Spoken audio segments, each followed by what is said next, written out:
Bismillahirrahmanirrahim.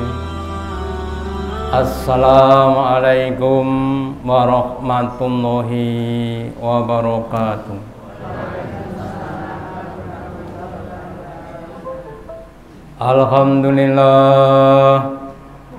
Alhamdulillahilladzi at'amana bi nikmatil imani wal islam.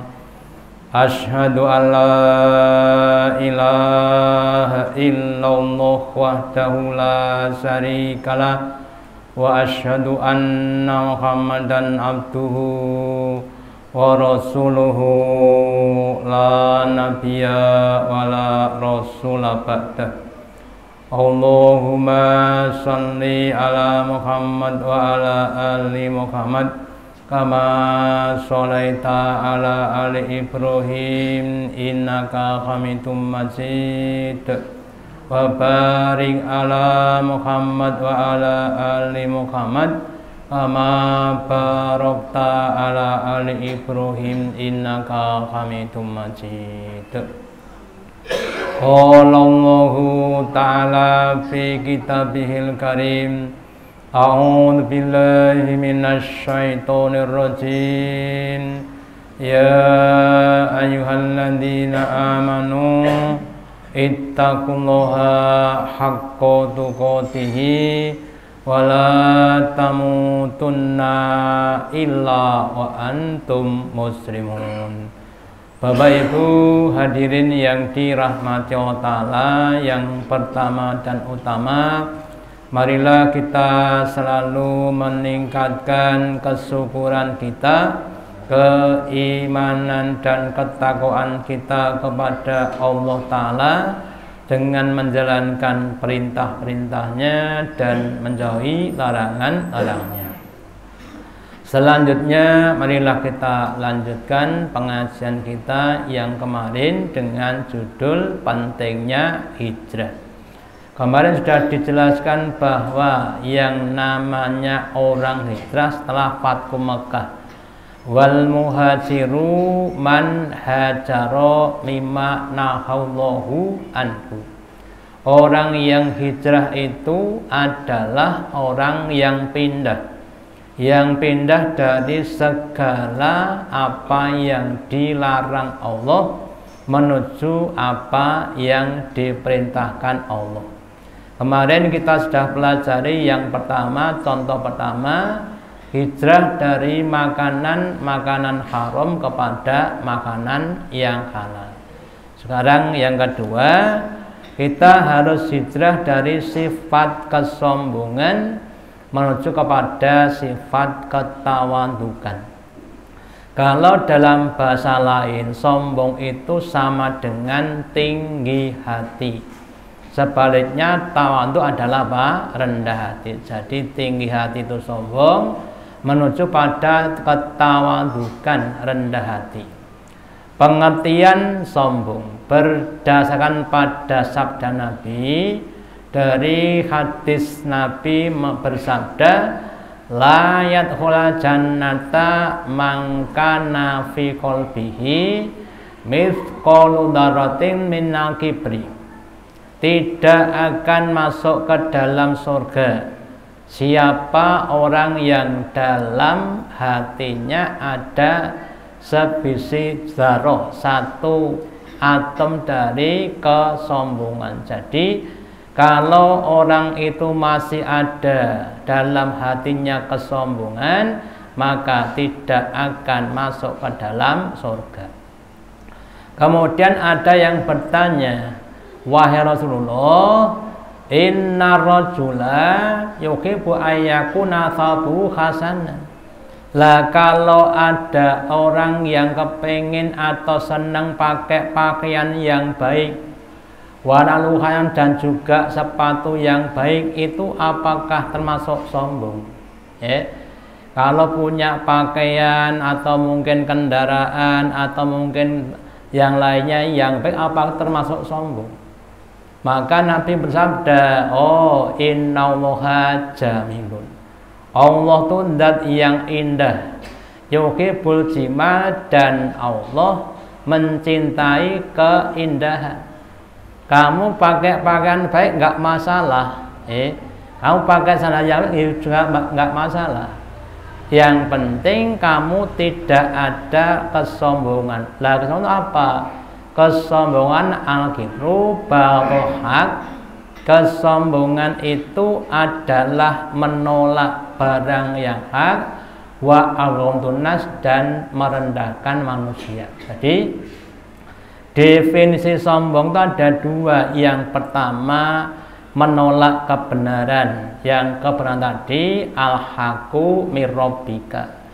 Kebenaran itu segala yang datang dari Allah, perintah dan larangannya. Contohnya kita diperintah untuk sholat, aqimus sholat itu kan perintah Allah Ta'ala.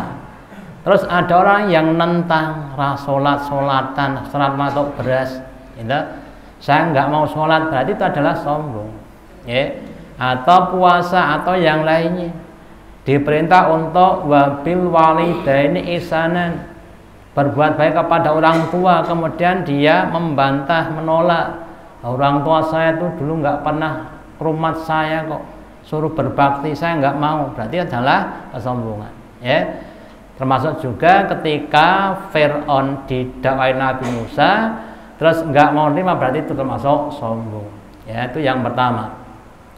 Yang kedua, ghamtunas, dan ada rasa merendahkan atau rasa menghinakan kepada orang lain. Jadi kalau kita pakai baju yang baik, yang baru, yang indah, tapi tidak ada rasa merendahkan orang lain, maka itu tidak ada kesombongan. Yang pernah saya sampaikan, kalau kita umpamanya naik motor yang baru, belinya baru tadi pagi Pak, kemudian kita pakai, pas lampu merah kita berhenti.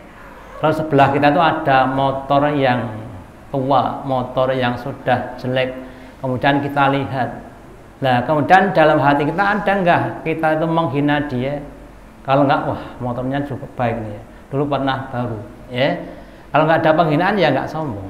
Jadi intinya pada perasaan.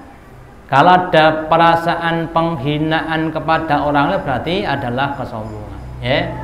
Kemudian yang berikutnya ada di hadis lain, Allah itu tidak suka kepada 3 golongan dan lebih tidak suka lagi kepada 3 golongan yang lain. Yang pertama, Allah tidak suka kepada orang kaya yang sombong. Allah nggak suka. Tapi Allah lebih tidak suka kepada orang miskin yang sombong. Miskin sombong itu kan tidak pantas. Contohnya begini, besok kalau saya kaya, masjid tak borong semuanya. Kapan? Besok kalau saya kaya. Nah kapan kaya? Ya besok. Itu namanya kan orang yang sombong tapi miskin. Allah tidak suka kepada orang pintar yang sombong. Pintar sombong itu tidak suka Allah Ta'ala. Tapi Allah lebih tidak senang kepada orang bodoh yang sombong. Sudah bodoh sombong. Nanti kalau saya mau belajar, terus saya pintar, saya akan jadi dai terkenal. Kapan? Nanti kalau saya mau belajar. Namanya kan orang bodoh tapi sombong. Allah tidak suka kepada orang kuat yang sombong, tetapi Allah lebih tidak suka kepada orang lemah yang sombong. Badannya sudah lemah terus masih sombong. Besok kalau saya sudah kuat, lalu saya sudah 85 mau kuat bagaimana? Maka sekali lagi kita harus menghilangkan sikap sombong itu dari hati kita. Terus kemudian yang sering terjadi yang namanya setan tuh sering goda kepada kita. Salah satunya apa? Yang sekarang sering terjadi kalau anak muda namanya dibully atau dibully itu sama dengan dilecehkan, ya. Lah pelecehan, pembulian, penghinaan kepada orang lain itu cukup dianggap sebagai suatu kedosaan atau barang yang dosa. Nabi bersabda, bihasbi imri'in minasyari, cukup bagi seseorang dianggap berbuat kriminal, berbuat penganiayaan, pendoliman, ayah kira aku muslimah, bahwasannya dia menghina, merendahkan kepada saudaranya yang muslim. Suatu hari ada sahabat namanya Abdullah bin Mas'ud kalau nggak salah. Dia adalah orang yang diberi suara yang baik untuk membaca Al-Quran. Tetapi dia punya satu kekurangan apa? Betisnya itu saking kurusnya, betisnya sama dengan garisnya nemplek. Ya. Terus suatu saat dia sedang manjat pohon kurma. Namanya manjat kan kakinya kemudian ke atas. Lah sahabat-sahabat yang di waktu kemudian tertawa cekikian, ya lah. Melihat apa? Melihat betis yang kurus tadi. Terus Nabi mengetahui bahwa sebagian sahabat itu menghina pada sahabat yang lain. Kemudian diingatkan, ya. Jadi itu kan termasuk suatu apa? Hal yang sebenarnya tidak boleh dihinakan. Yang namanya tubuh itu kan setiap orang pengennya yang baik, yang ideal. Nggih, nek kulit ya sing putih ra gelem sing ireng kok nggih, gitu lho, ya. Nek rambut pilih sing ireng ra gelem sing putih. Gitu. Lah, jadi hal itu tidak perlu untuk dihinakan. Ya diterima apa adanya. Ya, entah yang tinggi, entah yang pendek, entah yang putih, entah yang hitam. Semuanya lah sudah diqadarkan Allah. Demikian juga kelebihan di antara kita, entah harta, entah ilmu, entah kekuatan, hendaklah kita syukuri. Jadi ketika kita diberi kelebihan Allah, entah harta, ilmu, kekuatan, saatnya kita bersyukur, bukan saatnya kita menyombongkan diri. Ketika kita diberi kekurangan oleh Allah Ta'ala, saatnya kita untuk bersabar dan kita untuk bertawadhu, untuk rendah hati, bukan saatnya ngersulo, ya. Bukan saatnya kita ngondeh-ngondeh kepada Allah Ta'ala, bukan, ya. Nah makanya kemudian mari kita belajar dari yang kecil-kecil dalam kehidupan kita sehari-hari. Jangan sampai kita menghinakan saudara kita yang muslim, meskipun kadang-kadang keadaannya juga seperti itu. Tapi itu perlu kita sadari, ya. Loh, kalau kita dijadikan seperti itu, kira-kira kita mau apa tidak? Kan nggak mau. Makanya kita diberikan yang lebih itu untuk kita syukuri. Bahkan kalau bisa kita lebihkan, kita berikan kepada orang lain. Kalau kita diberi ilmu yang lebih, maka ilmu kita berikan, kita ajarkan kepada orang lain sebagai bentuk belas kasih, ya. Kita yang diberikan harta yang berlebih juga begitu, kita berikan kepada saudara kita yang kekurangan supaya mereka bisa memenuhi kebutuhannya dan lainnya.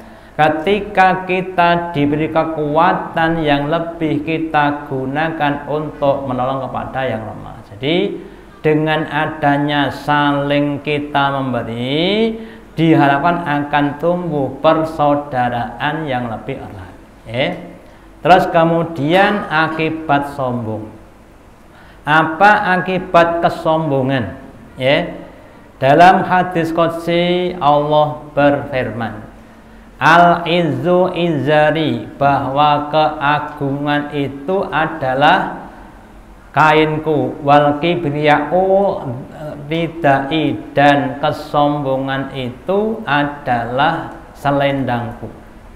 Faman naza'ani bisa'in minhuma, maka barang siapa yang dia merebut dariku dari satu di antara keduanya, u'adzibu maka aku akan adab dengannya. Oke, tadi Bapak Ibu, dari ini kita tahu bahwa yang pertama keagungan. Tidak ada yang lebih agung dibandingkan dengan Allah. Tidak ada yang lebih besar dibanding dengan Allah. Maka semua makhluk itu kedudukannya adalah lebih rendah dibanding dengan Allah. Baik itu yang namanya malaikat, nabi dan rasul atau yang lainnya, tidak lebih agung dibanding dengan Allah Ta'ala. Kemudian demikian kesombongan. Kesombongan itu yang berhak cuma Allah Ta'ala. Nabi, rasul, malaikat, apalagi kita nggak pantas sombong. Dalam kisah yang panjang ketika Nabi Musa di kalangan umatnya, kemudian ditanya oleh sebagian umatnya, wahai Musa, siapa yang paling pintar di antara kita? Terus dengan istilahnya itu menjawab yang paling pintar adalah saya, karena kan saya guru kamu. Pertanyaan jawaban seperti itu kemudian tidak membuat Allah rindu. Wahai Musa, hendaklah engkau mengetahui bahwa ilmu itu memang sebagian saja yang diberikan kepada orang hamba Allah Ta'ala. Ada hambaku yang lebih pintar dibandingkan dengan kamu. Kalau kita cermati, dalam kehidupan kita kan ada ahli-ahli, ada ahli hukum, ya taunya ya hukum, nggak tahu kedokteran. Ada ahli kesehatan, ya taunya kesehatan, nggak ahli bangunan. Ada ahli bangunan, nggak ahli yang lain. Jadi kalau kita cermati, tidak semua orang ahli. Bahkan kalau semakin ahli itu semakin sempit ilmunya. Sedangkan Allah Ta'ala zat yang alimul ghaibi wasyahada. Lah kalau sekelasnya Nabi Musa nggak boleh sombong dengan ilmunya, apalagi kita manusia. Jadi nggak boleh sombong. Terus kemudian barang siapa yang mengambil satu di antara keduanya, ada orang sombong karena hartanya, ada orang yang sombong karena ilmunya dan sebagainya, u'adzibu maka aku akan mengadabnya. Jadi orang sombong itu akan diadab Allah. Contohnya Fir'aun, dikasih kerajaan yang luas, harta yang banyak, kemudian sombong, maka dia diadab dengan ditenggelamkan di Laut Merah. Korun juga begitu, karena hartanya yang banyak, sombong, kemudian ditenggelam di dasar daratan. Kalau Fir'aun di dasar lautan, kalau Korun itu di dasar daratan. Nah makanya kemudian mari kita berusaha untuk tidak sombong, menghilangkan kesombongan yang ada pada kita. Nah terus caranya bagaimana? Caranya dengan kita mengembangkan sikap tawadhu. Tawadhu itu apa? Tawadhu itu rendah hati. Rendah hati itu bukan rendah diri. Kalau rendah diri itu minder, secara psikologis ada tekanan. Tapi kalau rendah hati itu nggak ada tekanan. Pak, ini khotib Jumatnya nggak datang, panjenengan yang ganti ya. Nah, kalau rendah hati ya kalau ada yang lain dulu. Kalau nggak ada nanti insya Allah saya bisa. Itu namanya rendah hati. Pak, ini khotibnya nggak datang, Bapak jadi khotib. Oh enggak loh ya, pokoknya saya enggak loh ya. Itu namanya rendah diri.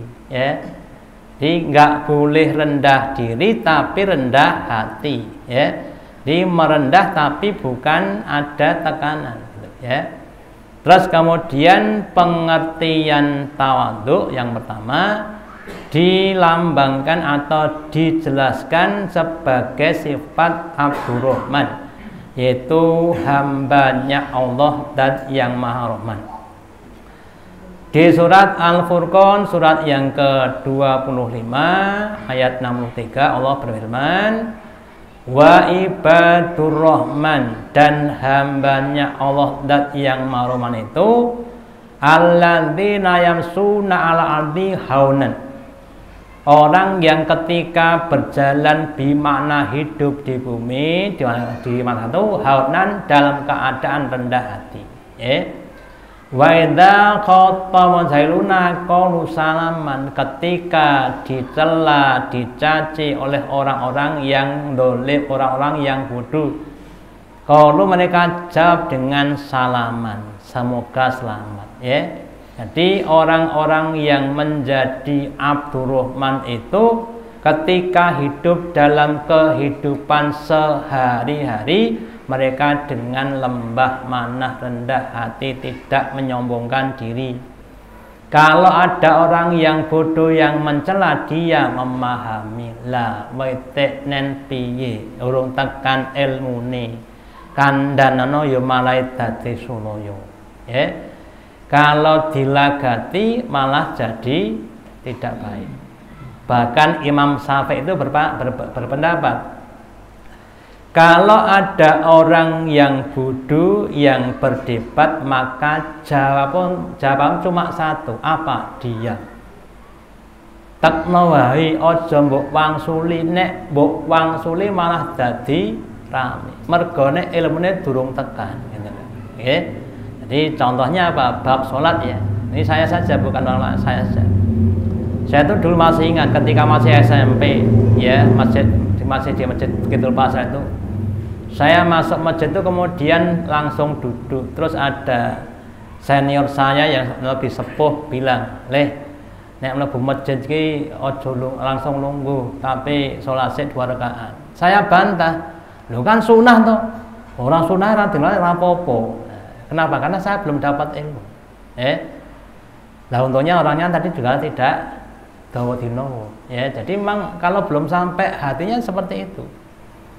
Dan setelah mendapat ilmu kita ngaji, kemudian kalau masukkan tidak sholat itu iman karena sebagai taklim, mengagungkan kepada apa? Masjid kita, gitu kan, Lah orang-orang yang sering berbuat yang sunnah setelah wajibnya, wajib sunnah, maka dia akan semakin dekat kepada Allah.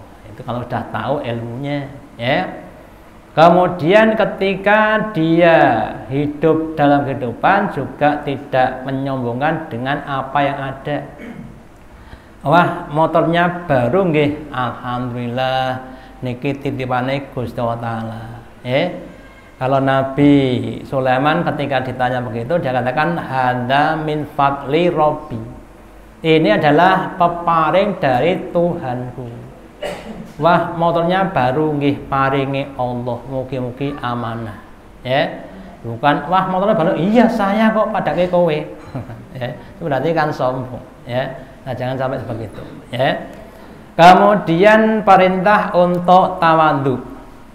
Dalam sebuah hadis Nabi bersabda, wa innallaha auha ilayya, dan sesungguhnya Allah telah mewahyukan kepada saya. Apa isinya? Ini an at-tawadhu hatta layafkharu ahadun al-ahadin. Bahwasanya saya diperintah untuk bertawadhu, untuk merendahkan hati sehingga tidak seorang pun menghina kepada orang yang lainnya. Walayabghi ahadun ala ahdin, dan tidak berbuat tonggo atau melampaui batas seorang pada seorang yang lainnya. Namanya orang hidup berumah tangga, bertetangga, berinteraksi dengan orang lain, pasti ada perbedaan pendapat, perbedaan rezeki, perbedaan kedudukan dan lain sebagainya, Nah, biasanya setan itu menggunakan perbedaan tadi untuk saling menghinakan atau saling menyombongkan diri, Nah, kita juga begitu. Kalau kita digoda setan, hendaklah kita semakin sadar Kalau kita punya ilmu, di otak ilmu, maka akan semakin cepat sadarnya. Ya, makanya pentingnya untuk apa? Tolabul ilmi. Nanti akan diingatkan. Oh, ini pernah ketika ngaji pernah diingatkan begini. Ya, jadi ilmunya yang keluar nanti, sehingga akan tertahan ataupun dapat terlindungi dari godaan setan. Tapi kalau enggak, ya kemudian yang adalah kesombongan tadi. Ya.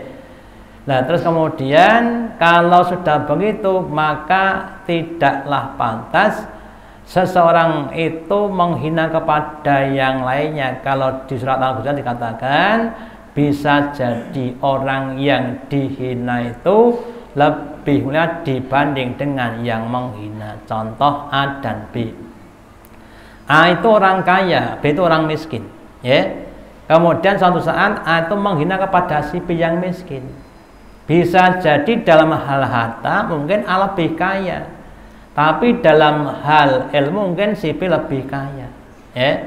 Atau yang lainnya, si A itu adalah orang pintar, si B orang bodoh. Bisa jadi orang pintar itu cuma pintar ilmunya, tapi tidak pintar amalnya, yang dikenal dengan Kiai Ustadz Jarkoni. Apa Jarkoni? Iso ngajar, iso nglakoni. Punya ilmu banyak tapi nggak banyak yang diamalkan. Sedangkan si B tadi nggak punya ilmu banyak tapi banyak diamalkan. Lah padahal ilmu itu akan lebih baik kalau diamalkan. Kalau dalil pinter, ya Quran, hadis Quran, tapi kadang-kadang ngamalkan nggak pinter. Ya, saya pernah dikasih cerita. Ketika saya ngajar di Wironanggan itu kan ada yang muda-muda, ada yang tua-tua. Yang muda-muda itu ya pakai kitab, baca kitab. Yang tua itu apa? Bondo kuping. Ya. Suatu saat pas ada rewangan di satu yang punya hajat, ada anak muda itu yang minumnya pakai tangan kiri. Itu yang ingatkan yang sepuh-sepuh. Loh, Nduk, kan nggak boleh minum pakai tangan kiri. Loh, yang ingatkan orang yang ngajinya itu bondo kuping. Yang diingatkan yang pakai kitab. Itu namanya orang lupa, ya. Makanya kita juga begitu. Bisa jadi kita ini suatu saat ya kadang-kadang adanya di bawah. Kenapa? Karena lupa. Ya, termasuk juga kisahnya Nabi, ya. Nabi itu sholat asar, setahu saya sholat asar. Sholat asar itu 2 rakaat, terus salam. Kemudian setelah salam selesai, terus zikir, doa, kemudian keluar di depan masjid. Ada Abu Bakar, ada Umar. Mereka diam saja, ya. Terus ada sahabat namanya Dzul-Yadain. Tanya pada Nabi, Nabi, engkau tadi lupa apa engkau qashar sholatnya? Oh, saya enggak lupa juga enggak qashar. Oh, berarti engkau lupa. Lah kenapa toh? Engkau tadi sholat asar cuma 2 rakaat, bukan 4 rakaat. Lu mosok? Iya. Abang ditanya, iya Pak Wan? Iya. Ya jadi abang enggak berani tanya. Yang tanya siapa? Dzul-Yadain. Terus Nabi dan sahabat masuk masjid, kemudian nambah 2 rakaat. Jadi sekelas begitu abang itu nggak berani tanya. Kenapa? Karena taklimnya kepada Nabi. Nah, kadang-kadang taklimnya seseorang itu menghalangi dari sikap kritisnya. Padahal sekarang itu kadang-kadang juga diperlukan. Ya. Sikap kritis itu jangan sampai juga meninggalkan sikap menghormat. Jadi antara kritis dengan menghormat harus disepadankan. Contoh, seandainya saya kan juga manusia, sok salah. Seandainya salah kemudian karena penjenengan takut dengan saya, oh Pak Joko salah, pengen enggak. Nah, ya, itu enggak boleh. Ya salah ya disalahkan, gitu loh, ya. Jadi antara menghormat dengan kritis harus dijalankan bersama-sama. Kemudian yang kedua, karena kelebihan juga maka kadang-kadang orang melampaui batas, ya. Contohnya apa? Contohnya yang namanya nyeneni apa? Nyeneni, memarahi, ya. Kalau dalam bahasa lainnya itu perbuatan itu kan ada 2, perbuatan yang baik dan perbuatan yang buruk. Perbuatan yang baik itu supaya terulang, maka terus diberi penghargaan biar terulang. Penjenengan punya anak kemudian disuruh belajar nilainya baik, gitu. Supaya diulangi maka dikasih hadiah, gitu. Ya. Sebaliknya perbuatan yang tidak baik karena merugikan supaya dihentikan.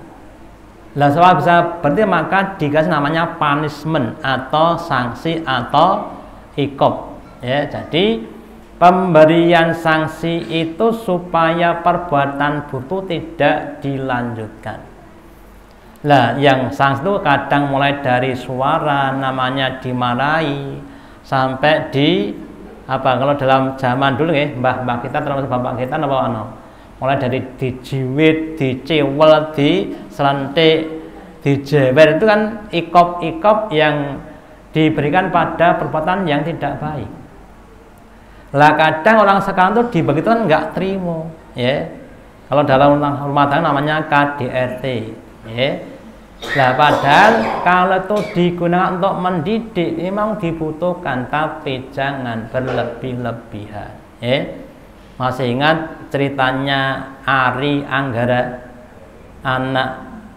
anak tiri yang dipukul ibu tirinya sampai meninggal dunia. Berarti kan itu kan sudah terlalu batas, ya.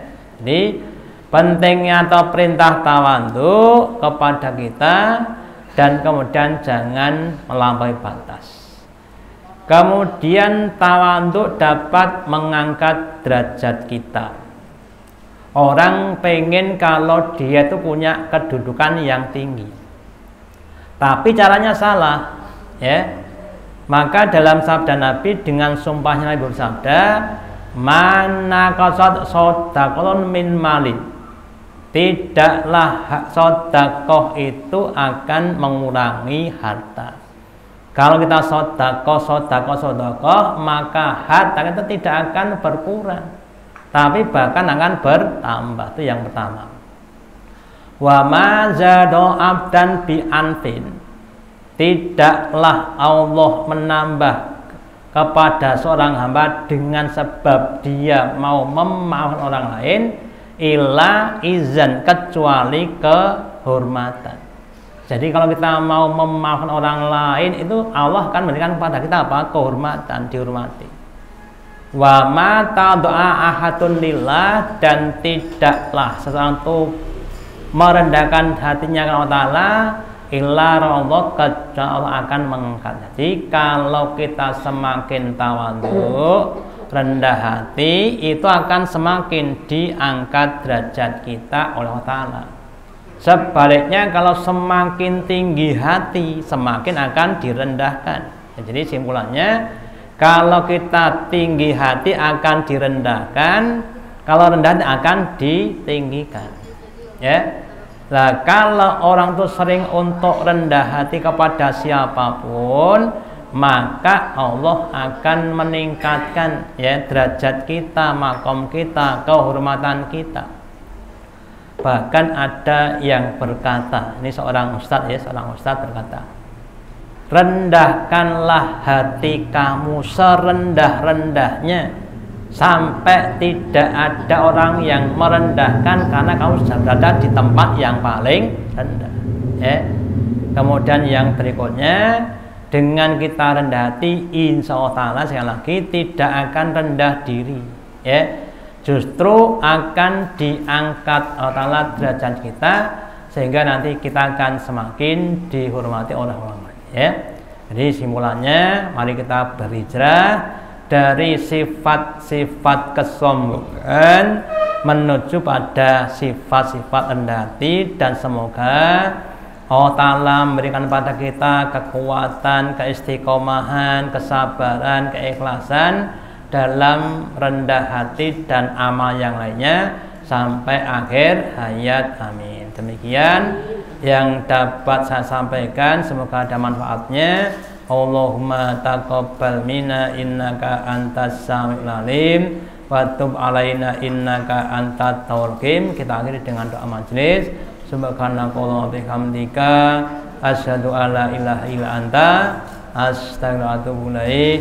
Wassalamualaikum warahmatullahi wabarakatuh.